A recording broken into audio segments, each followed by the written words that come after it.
How's it going, guys? H2's Buckeye here. Wow. Did not expect it to be this close. The Ohio State University beats Ohio University by a score of 26-14. Game that never should have been this close, but nonetheless it was. Okay? Boo Jackson comes in. Now, he did not beat us with his arm. He beat us with his legs. He was 9 of 25 for only 86 yards with 3 interceptions, okay? He did not beat us with his arm. Ohio State shows once again that they can't stop the spread, okay? Inability to stop the spread. Now, on the other hand, I believe this is the best thing that could have happened to Ohio State. The wake-up call. The warning shot. Now, obviously, everybody knows Ohio State was the better team on that field, and that's why they prevailed, and that's why they came out on top with the victory. Because they are the better team. They have better athletes, bigger athletes, and more talented athletes. That's why they won. Pretty simple statement, okay? Now, the reason why Ohio was in this game is because of the inability of the Ohio State offensive line to knock people off the line of scrimmage. They couldn't block. The first half, they couldn't block anybody. Couldn't move the ball on the ground. Shows you why we need Beanie in there, okay? So, 9 of 17 on third downs was Ohio University. And the reason they converted just about all of those third downs is because of Boo Jackson's ability to escape the pocket. Pocket collapsed on almost every single play, but he somehow managed to escape. That's why I hate scrambling quarterbacks when they're not playing for Ohio State. TP, I love you, though. Now, Harden came in for Ohio, ran the ball 11 times for 62 yards and a touchdown. On the other side of the ball, Ohio State's Todd Beckman had 16 completions out of 26 attempts. But 16 completions for 110 yards, that's throwing everything underneath. He averaged 4.2 yards per completion. That's not enough. That's not throwing the ball downfield. That's not taking risks.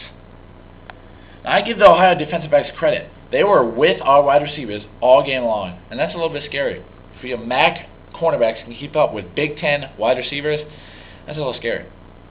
Nonetheless, Beckman controlled the game, and he did a good job when they let him throw it.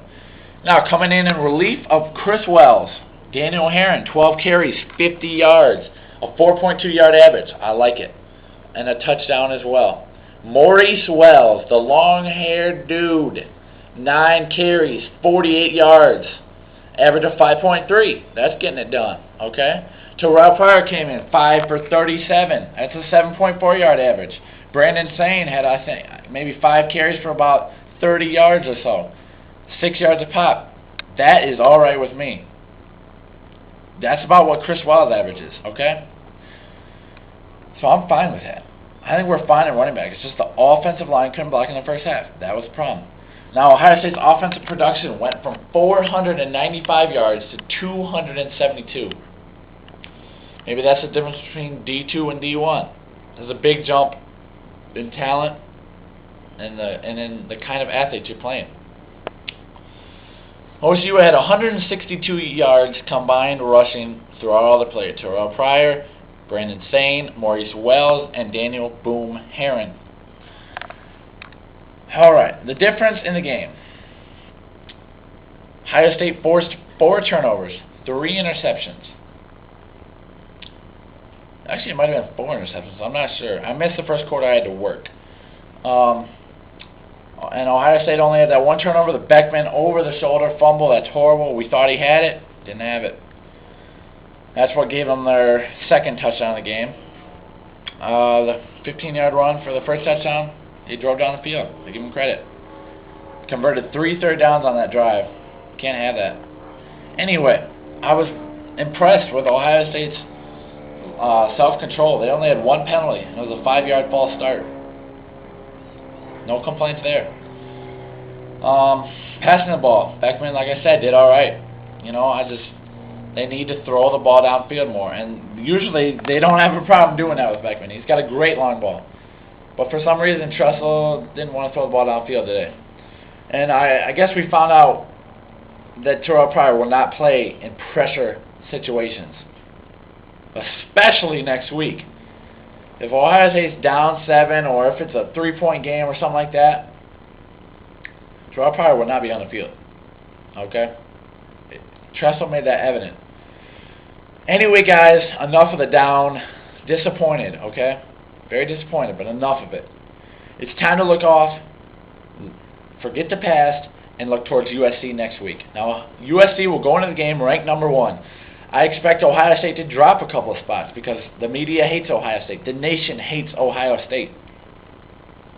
Well, we can prove how real of a team we are next week out in LA in the Coliseum in prime time.